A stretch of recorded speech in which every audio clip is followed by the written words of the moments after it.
আমরা যারা আইন শৃঙ্খলা বাহিনীর সদস্য হিসেবে এখানে থাকি, আমাদের কাজকে মসৃণ করা, আমাদের চলার পথকে সুন্দর করার জন্য আপনারা তথ্য দিয়ে আমাদেরকে সার্বিক সহযোগিতা করবেন, সেই আশাবাদ ব্যক্ত করি।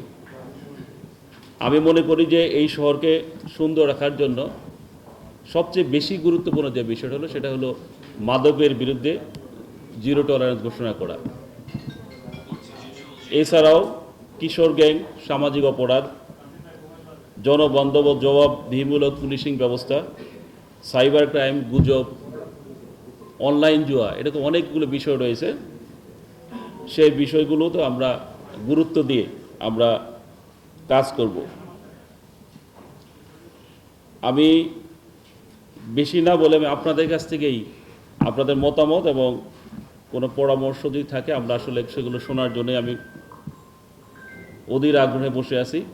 আমি এ পর্যায়ে আমি আপনাদেরকে আহ্বান করব, আপনারা যারা আছেন, আমাদের চলার পথ যেন সুন্দর হয়, আমরা সুন্দরভাবে আইন শৃঙ্খলা বাহিনীর সদস্য হিসেবে যারা এই শহরকে নিরাপদ রাখতে পারি, সেজন্য আপনার সুচিন্তিত মতামত বা পরামর্শ যদি থাকে আমাদেরকে দিলে আমরা উপকৃত হব। এই শহরটা আপনাদের, আপনার সন্তান বা আপনার ভবিষ্যৎ বংশধর যারা তারা এই শহরে থাকবে। আমরা আসি, আমরা চলে যাই, আমাদের উদ্যোগ থাকে, সর্বোচ্চ উদ্যোগ থাকে, চেষ্টা করি আমরা। অনেক ক্ষেত্রে সফল হওয়া যায়, অনেক ক্ষেত্রে সফল হওয়া যায় না। আমি আপনাদেরকে এইটুকু প্রতিশ্রুতি দিতে পারি যে এখানে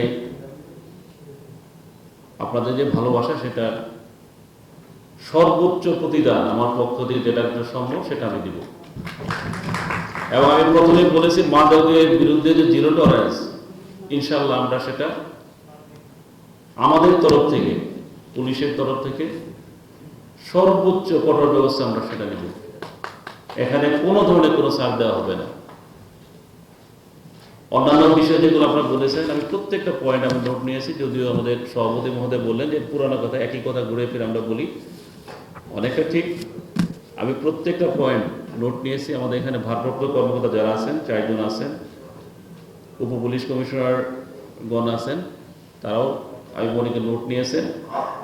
আমরা প্রত্যেকটি পয়েন্ট অনুযায়ী আমরা আমাদের পক্ষ থেকে দৃঢ় পদক্ষেপ নেব এবং আপনাদের যে আমার প্রতি যে এক্সপেকটেশন সেটা সর্বোচ্চ ফুলফিল করার জন্য যতটুকু শ্রম দেওয়া দরকার সেটা আমি আপনাদের কাছে প্রতিজ্ঞা করছি, সেটা আমি অবশ্যই আমার তরফ থেকে চেষ্টা করব। আমি আপনাদের ভালোবাসা চাই, আপনাদের সহযোগিতা চাই। আজকে যেরকম ভালোবাসা নিয়ে আপনারা এই আমাদের ডাকে এসেছেন, এটা যেন শেষ পর্যন্ত এটা আরো বাড়ে, যাতে না কমে, চলে যাওয়ার সময় এটা পাই। আমি সেই সহযোগিতা, সেই আন্তরিকতা আপনাদের কাছে প্রত্যাশা করি।